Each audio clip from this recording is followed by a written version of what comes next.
십자가의 길 오늘 네 번째 시간입니다. 오늘은 예수님을 만나야 풍성해집니다 라는 제목입니다. 예수님을 만나야 풍성해집니다. 오늘 우리가 읽은 이 말씀은 여러 번 우리가 설교도 듣고 또 많이 읽었던 그런 말씀이죠. 지금 우리가 오늘 읽은 이 본문의 배경이 어디입니까? 게네사렛 호수라 이렇게 오늘 본문에 나와 있어요. 게네사렛 호수 혹은 갈릴리 호수 혹은 갈릴리 바다 혹은 디베랴 바다 이렇게 다양한 이름으로 불리고 그러죠. 갈릴리 바다라고 하는 것입니다. 정확히 말하면 호수죠. 호수. 그 크기가 얼마냐면 그 유대 땅의 맨 북쪽에 갈릴리라는 지역에 그 지역의 거의 절반 이상을 채우고 있는 호수예요. 그래서 남북으로 길이가 한 4, 5km 정도, 그리고 동서로 한 11km 정도, 그 정도 이렇게 어마어마하게 큰 규모를 자랑하죠. 우리 서울하고 비교하면 서울이 동서로는 약 한 3km, 남북으로도 한 5, 6km 정도 된다고 그래요. 근데 서울보다 조금 작은 거예요. 그러니까 호수치고는 아주 굉장히 큰 호수죠. 자, 그런데 이 갈릴리 바다, 갈릴리 호수에는 저 북쪽으로 헐몬산이라고 우리나라 백두산보다 조금 높은 아주 높은 산이 있어요. 산 꼭대기에 늘 이렇게 흰 눈이 덮여 있는 것처럼 보이는 헐몬산이라는 산이 있는데 거기서 이 눈이 녹아가지고 물이 늘 풍성해요. 그래서 이 갈릴리 바다는 아주 물이 풍성합니다. 물이 어느 정도 풍성한 거 하니까 깊이가 제일 깊은 데가 한 45m 정도. 그러니까 굉장히 깊죠. 평균 깊이가 한 20m 정도 된다고 그래요. 상당히 깊은 호수라 이렇게 말할 수 있어요. 그래서 그런지 거기에는 항상 물고기가 풍성해요. 아주 다양한 어종 그리고 많은 물고기들이 살고 있어요. 그러니까 그 이스라엘 사람들은 그 갈릴리 지역에 살고 있던 그 이스라엘 사람들은 그 갈릴리 호수가 삶의 터전이에요.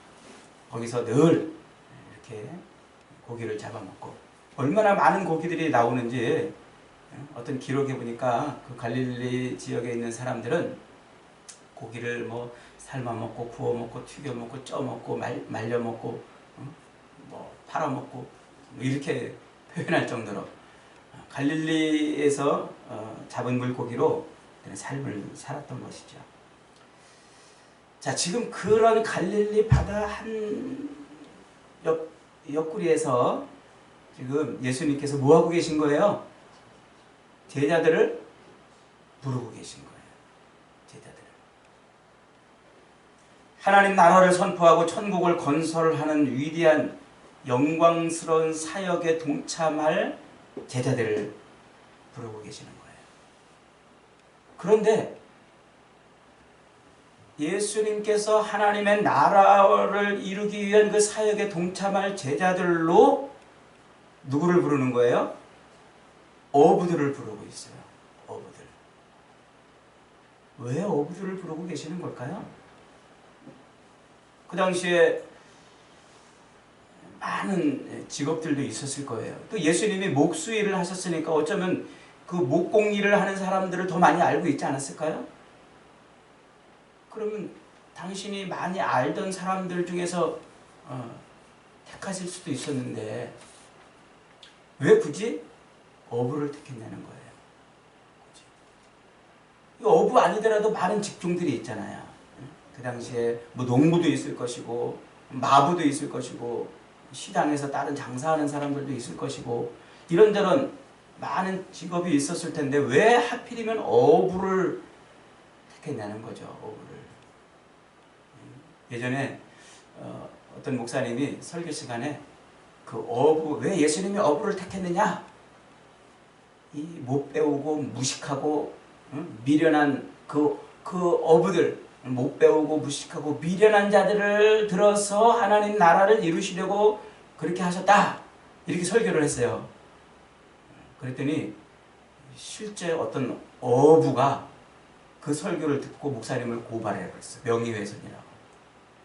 어부가 무슨 못 배우고 무식하고 가난하고 뭐 이러냐? 안 그렇다는 거예요. 그러면서 여러분 어떻게 생각하세요? 진짜 어부 그 못 배우고 무식하고 가난하고 그래서 그런 사람들을 들어서 하나님의 나라를 이루시게 하는 것을 보여주려고 어부를 부르셨을까요? 사실 그건 아니죠. 뭐 무식하고 못 배우고 이런 사람들이 어부만 있겠어요? 지금도 보면은 얼마나 자 국회에 들어간 사람들 중에서 무식한 사람들 많이 봤어요. 근데 지금도 공무원이라고 자리에 앉아있는 장관, 차관 이런 사람들도 이 무식한 사람들 많이 봤어요, 제가. 그러니까 그 직업에 귀천이 없다고 그러잖아요. 우리가 뭐 국회의원이고 장관이면은 똑똑하고 유식하고 돈이 많고 그러면 뭐 지혜롭고 자 시골에서 농사 짓거나 뭐 물고기 잡으러 배 타고 다니는 어부들은 무식할 거라는 이런 편견에 빠져 있으면 안 돼요. 그건 지금 예수님이 이 어부를 처음 당신의 그 첫 번째 제자들로 어부를 선택한 것은 미련하고 무식한 사람들을 통해서 하나님 나라를 어떻게 이루어 가시는가를 보이시려고 하는 것이 아니에요. 그것이 아니고 여기에는 굉장히 중요한 영적인 의미가 있어요. 그게 뭡니까? 그것은 바로 지금 이 땅에 본격적으로 심판과 구원이 시작됐다는 것을 보여주는 거예요. 이게 무슨 얘기일까요? 원래 이 구약 성경에 보면은요, 하나님이 세상을 심판하실 때 그 심판하시는 하나님의 모습을 뭘로 비유해서 설명하고 있습니까? 어부로 비유하고 있단 말이에요. 어부로. 그래서 에스겔서 38장 4절에 보면은 내가 갈고리로 네 아가미를 깨고 네 비늘에 붙은 강의 모든 고기와 함께 너를 네 강들 중에서 끌어내고 너와 네 강의 모든 고기를 들에 던지리니 네가 지면에 떨어지고 다시는 거두거나 모험을 잊지 못할 것은 내가 너를 들짐승과 공중의 새들에게 먹이로 주었습니다. 하나님을 세상을 심판하시는 이스라엘을 심판하시는 하나님의 모습을 지금 뭘로 묘사하고 있냐면 어부로 묘사하고 있다는 거예요. 그리고 이스라엘 사람들 하나님의 심판을 받아야 될 대상들을 물고기로 묘사하고 있는 거예요. 그래서 어부이신 하나님이 그 물고기들을 다 건져가지고 어떻게 한다는 거예요.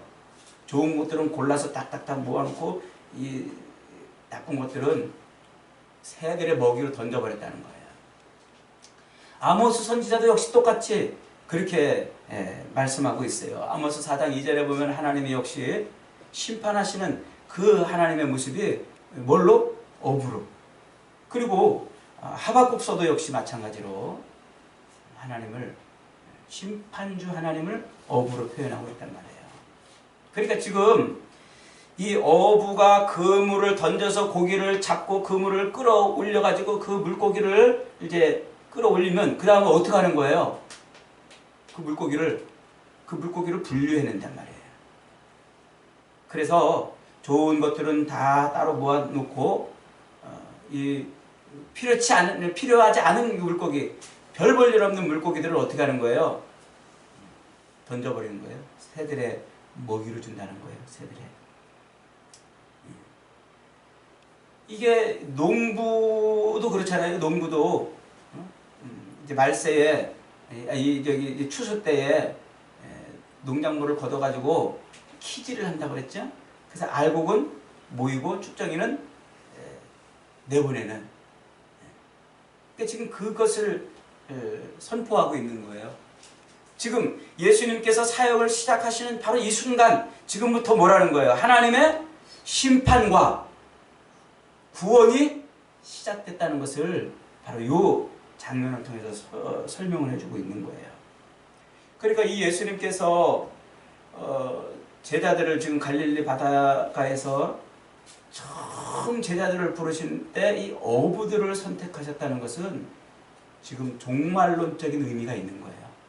종말론적. 갑자기 어려운 단어가 또 등장했어요. 종말론이라는 것은 세상 끝이 있다는 것을 말하는 말이라고 그랬죠. 종말, 끝. 그러니까 예수님께서 세례를 받으시고 이 마귀의 그 모든 시련과 시험을 이겨내시고 드디어 하나님 나라를 위해서 일하시는, 첫 발을 내딛으셔서 일하시는 그 출발이 지금 뭐라는 거예요? 하나님의 심판과 하나님의 구원이 시작됐다는 것을 선포하고 있는 것이라는 말이죠. 그러면서 동시에 예수님께서 그런 이 땅에 오셔가지고 지금 이제 십자가를 짊어지시기 위해서 계속 십자가를 향해서 걸어가신단 말이에요. 그 십자가를 향해서 걸어가시는 그 길이 종말론적이라는 거예요. 하나님의 심판과 구원을 완성하는 그 일을 지금 하고 있다는 거죠. 그것을 표현하려고 지금 제자들을 어부로 선택하고 있는 거예요. 자, 이렇게 주님이 오셔가지고 때가 찼으니 회개하고 복음을 믿으라 이렇게 외치시고는 갈릴리 바닷가에 와가지고 제자들을 부르셨단 말이에요. 제자들. 이제 드디어 하나님의 심판의 때가 임했고 또 뒤집으면 하나님의 구원이 드디어 시작됐다는 것을 말한다고 그랬죠. 그래서 이 제자들을 이제 부르시는데 오늘 이 제자들을 부르시는 장면이 좀 특이해요. 장면이. 어떤 내용입니까? 베드로가 밤새도록 물고기를 잡았어요. 베드로는 예수님하고 나이가 비슷하다고 알려져 있죠. 그러니까 그는 어려서부터 아마 물고기를 잡았을 거예요. 예수님도 어려서부터 목수일을 하셨으니까 말이죠. 그러니까 한 20년 이상 물고기를 잡았으니까 베테랑 아닙니까? 그런데 그날따라 물고기를 한 마리도 잡지 못했어요. 밤새도록 그물질했지만 한 마리도 잡지 못했어요. 그럴 때 얼마나 피곤합니까? 얼마나 힘들고 정신적 스트레스는 또 얼마나 합니까? 지칠 대로 지쳐가지고 빨리 이제 집에 들어가서 쉬고 싶었는데 예수님이 오셨어요. 그리고 베드로에게 그 배에 올라가서 사람들에게 말씀을 좀 전하고 싶다 부탁을 했어요. 그 배에 올라가서. 여러분 같으면 만약에 예수님이 오셔가지고 피곤해 죽겠는데 힘들어 죽겠는데 배에 올라와서 말씀 좀 전하자 그러면 여러분 같으면 어떻게 할 거예요? Yes sir! 주님 올라오십시오. 그렇게 할 것 같아요? 그게 쉽지 않아요. 사실 진짜 쉽지 않아요. 밖에서 일 갔다 와가지고 피곤해 죽겠는데 엄마가 야 일리 나와가지고 이거 청소 좀 해보라 그러면 Yes sir! 이렇게 돼요? 안 되잖아요. 피곤해 죽겠다고. 이게 사람의 심리죠. 그런데 베드로는 어떻게 했다고요? 베드로는 주님 올라와서 말씀을 전하도록 그냥 허락을 했단 말이에요. 허락을 했단 말이에요. 그러고 나서 자기도 그렇게 말씀을 들었는지 정확하게는 알 수 없습니다만은 옆에서 졸고 있었는지 말씀을 들었는지는 모르겠습니다만 예수님이 말씀을 다 끝내시고 베드로에게 지금 뭐라고 얘기하십니까? 깊은 데로 가서 그물을 내려라. 그러니까 이 장면의 핵심은 예수님이 베드로의 배에 올라가서 말씀을 전했다는 것이 핵심이 아니고 베드로의 배를 끌고 깊은 데로 가서 그물을 잡게 하는데 포인트가 있는 거예요. 초점이. 깊은 데로 가서 그물을 내려라. 그랬더니 베드로가 뭐라고 그래요? 주님, 선생님, 내가 밤새도록 물고기를 잡았으나 한 마리도 잡지 못했습니다. 그러나 말씀에 의지하여 그물을 내리겠습니다. 이랬다는 거예요. 밤새도록 그물을 내렸는데 한 마리도 잡지 못했지만 어떻게 했다고요?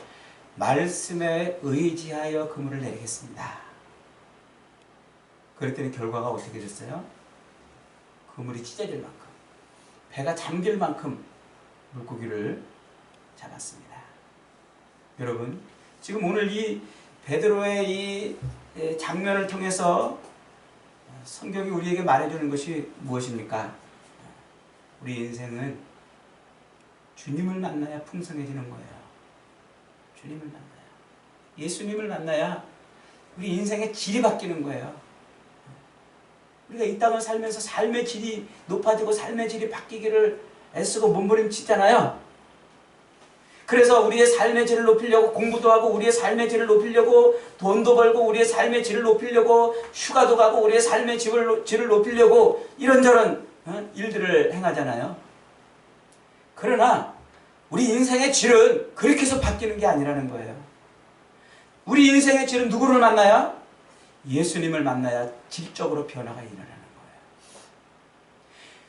20여 년 넘게 그 갈릴리 바다를 터전 삼아가지고 물고기를 잡고 또 잡고 매일매일 오늘 못 잡으면 걱정하고 내일 많이 잡으면 또 즐거워하고 그 삶의 터전에서 베드로가 그렇게 30년 넘게 살면서 살았던 그 베드로의 삶은 뭡니까?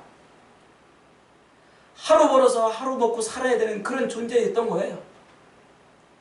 나가서 물고기를 잡지 못하면 굶어야 되고 나가서 물고기를 굶지 않으려고 나가서 부지런히 그물을 내리고 올리는 그런 지치고 피곤한 삶을 반복해서 할 수밖에 없는 것이 바로 베드로의 삶이었어요. 여러분, 우리가 이 땅을 살면서 매일 눈 뜨고 일어나서 다시 자리에 누울 때까지 밖에 나가서 열심히 돈 벌기 위해서 뛰어야 돼요. 수고하고 애쓰고 몸부림쳐야 돼요. 이 땅을 살고 있는 인생치고 어느 누구 하나 그러지 않는 사람이 아무도 없어요. 근데 나가서 열심히 땀 흘리고 열심히 노력하고 애쓰고 그렇게 해야 먹고 사는 존재란 말이에요. 그렇게 해야 먹고 사는 존재. 우리 인생의 질을 바꾸려고 별의별 것을 다 해도 결국 그 틀, 그 굴레, 그 삶에서 벗어날 수 있는 인생은 아무도 없어요.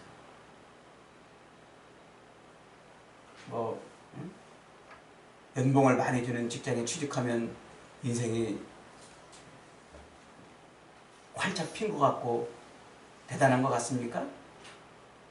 그 많은 연봉을 받기 위해서 새벽부터 밤늦게까지 또 일해야 되는 거예요. 일해야 돼요.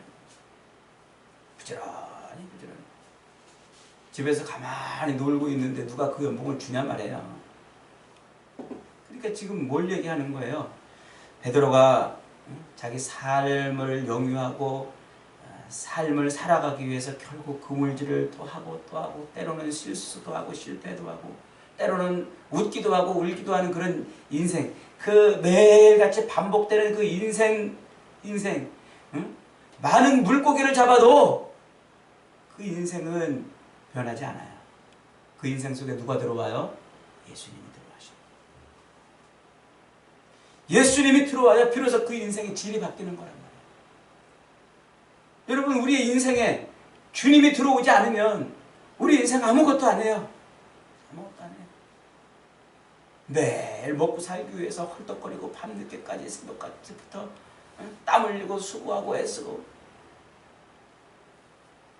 사람들과 부대끼고 스트레스 잔뜩 받고 그렇게 출근했다 들어오는 그런 일상을 반복하며 살 수밖에 없는 게 우리 인생이에요.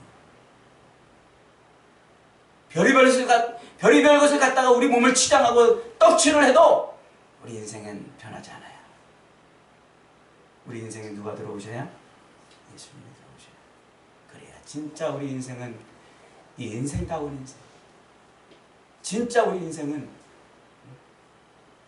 참된 인생으로 바뀌는 거예요. 참된 인생. 여러분의 인생의 배에 예수님이 오르기를 간구하세요. 여러분의 삶 속에 예수님이 들어오시기를 늘 열망하세요. 예수님이 여러분의 인생의 배에 오르시도록 자꾸 엎드려야 돼요. 예수님이 없는 인생은 밤이 맞도록 그물질하고, 예수님이 없는 인생은 밤새도록 애쓰고 수고하며 얻은 것이 없는 인생으로 끝나는 거예요. 끝나는 거예요. 늘 생존을 위해서 땀 흘리고 애쓰고 수고하고 목숨을 유지해야, 그렇게 해서 목숨을 유지하고 그렇게 해서 생명을 연장할 수 있는 인생입니다. 그러나 예수님이 그 인생에 들어오시면, 그 인생의 배에 들어오시면 이제는 결핍 없고 풍성한 인생이 되는 겁니다. 애쓰고 수고하지 않아도 영생을 얻는 거예요. 예수님이 있는 인생은 이제 살기 위해서 몸부림치는 인생이 아닌 거예요. 살기 위해서 몸부림치는 인생이 아니에요. 예수님으로 풍성함을 누리는 인생이에요. 그래서 예수님이 요한복음에서 내가 온 것은 양으로 풍성히, 생명을 풍성히 얻게 하려 하심이라 그랬잖아요.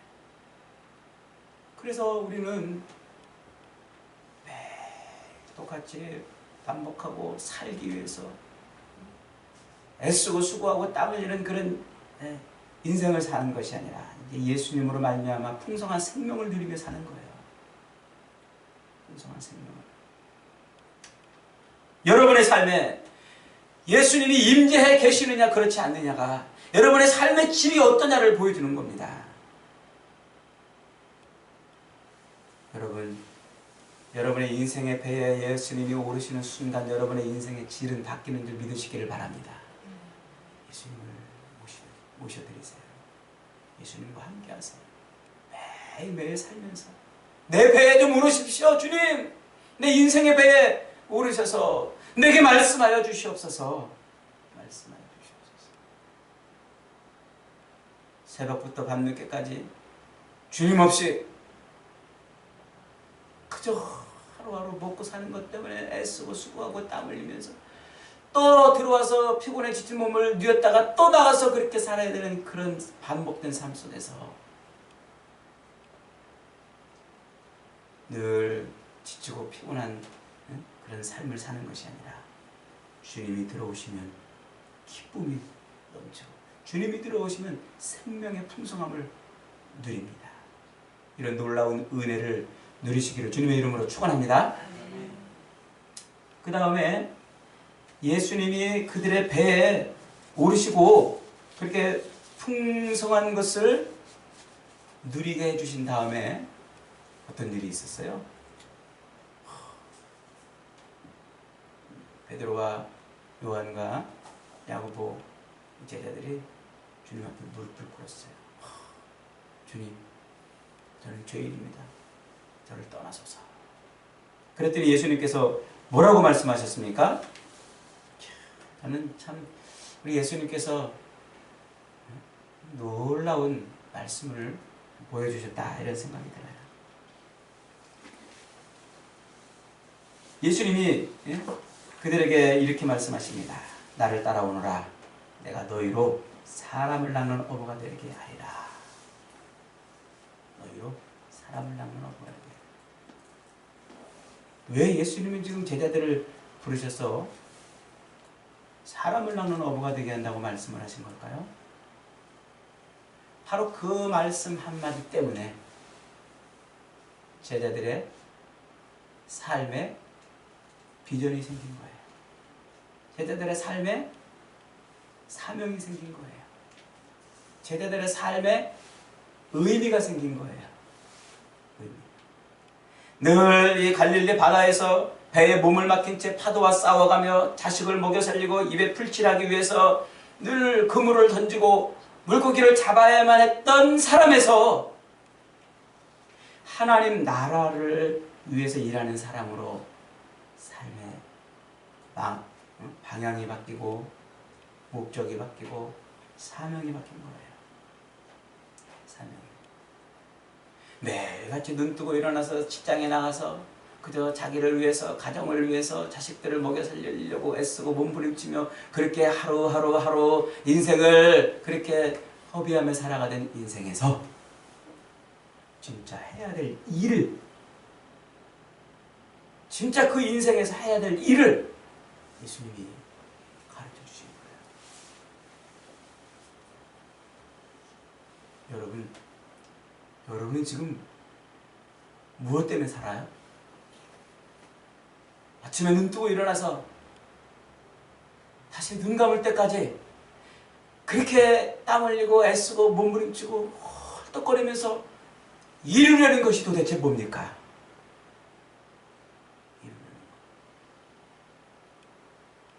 그것이 베드로의 삶과 얼마나 다릅니까? 그것이 베드로의 삶하고 얼마나 다른 삶입니까? 내 삶은 베드로의 삶과 다르다고 말할 수 있나요? 나는 제자들과 다르게 살고 있다고 말할 수 있나요? 지금 여러분이 무엇을 위해 살고 무엇 때문에 사느냐는 거죠. 여러분이 하루하루 나이를 먹고 세월을 보내고 있는 그 이유를 묻는 사람들에게 뭐라고 대답할 수 있겠냐는 거예요. 왜 결혼하는지, 왜 일을 하고, 왜 돈 벌고, 왜 승진하려고 몸부림치고, 무엇 때문에 슬퍼하고, 무엇 때문에 기뻐하고, 무엇 때문에 안절부절하고, 무엇 때문에 가슴 아리를 하고, 무엇 때문에 애가 달아 사는지 그 이유를 묻는 사람들에게 설명을 해줄 수 있냔 말이에요. 뭐라고 답하시겠습니까? 그 질문에 대한 답이 여러분의 사명이에요. 아침에 왜 이렇게 일찍 일어나서 애쓰고 수고하냐고 묻는 그 질문에 내가 돈 벌려고 그래. 그게 지금 사명이란 말이에요. 나 자식들 먹여 살리려고 그래. 그게 지금 사명이란 말이에요. 나 노후 대책 세우고 있는 거야. 그게 사명이란 말이에요. 그런 삶, 그런 사명, 그것 때문에 살던 베드로를 바꿔놓으셨어요. 뭐하는 사명으로? 하나님 나라를 이루는 사명으로 바꿔놓으신 거예요. 하나님 나라를 위해 사는 삶으로, 하나님 나라를 위해서 살아가는 인생으로 그의 인생을 바꿔놓으신 거예요. 여러분, 이 땅에 살고 있는 모든 사람들이 다 하나같이 똑같은 것을 바라보고 똑같은 것을 얻으려고 똑같은 일을 하고 똑같이 몸부림치고 똑같이 했어요. 다 이 땅에서 조금 더 많이 먹고 조금 더 편해지고 조금 더 높아지고 조금 더 잘 살아보려고 애를 쓰고 있어요. 그런 사람들 가운데서 주님이 우리를 선택하신 거예요. 그 사람들 속에서 우리를 뽑아서 선택했어요. 우리의 배에 오르셔서 우리 인생의 사명을 바꿔놓으셨어요. 무엇을요? 주님의 제자, 하나님 나라를 위해서 일할 주님과 더불어서 함께 그 일을 하는 사람으로 우리를 부르신 거예요. 여러분, 인생의 사명이 바뀐 거예요. 주님이 우리 인생의 사명을 바꿔놓으신 거예요. 늘 돈 벌고 가족을 먹여 살리고 자식을 공부시키고 한 푼 두 푼 더 모아서 노후 대책을 세우고 그러기 위해서 새벽부터 밤늦게까지 눈이 빠지도록 간이 상하도록 일하는 그 일, 그 인생에서 그것이 인생의 목적이고 사명이었던 사람들을 불러서 그게 아니야. 네가 이 짧은 인생을 사는 동안 이루어야 될 인생의 사명은 하나님 나라야! 라고 지금 말씀하고 있는 거란 말이죠.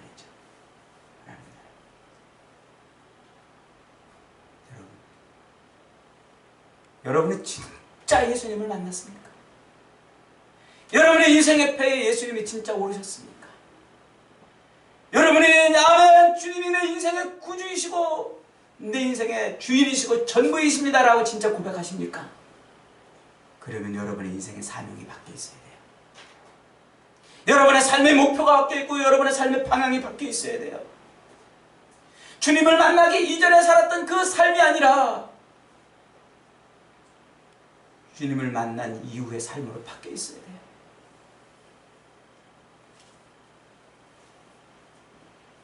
우리의 삶의 생계 현장에서 진짜 우리가 하나님의 아들 예수님을 만났다면 배와 그물을 버려두고 쫓아갈 만큼 그것이 우리의 삶의 전부가 되어야 해요.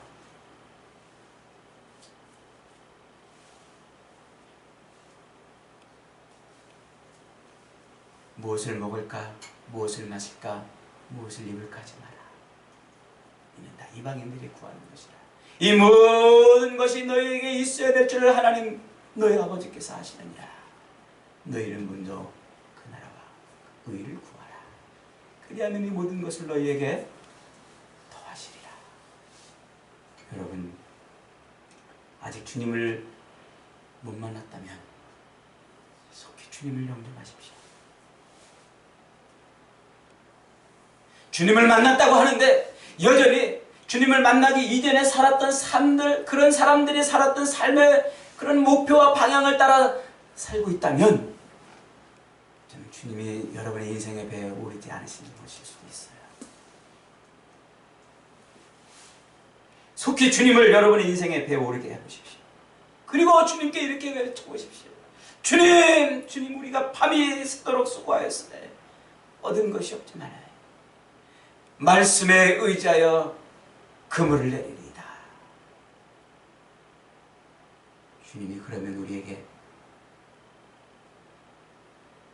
인생의 사명을 세워 주실 거예요. 이제부터는 네가 사람을 낳는 어부가 되게 하리라. 사랑하는 여러분, 우리 주님으로 말미암아 삶의 질이 바뀌고 인생의 사명이 바뀌는 놀라운 복을 누리시기를 주님의 이름으로 축원합니다.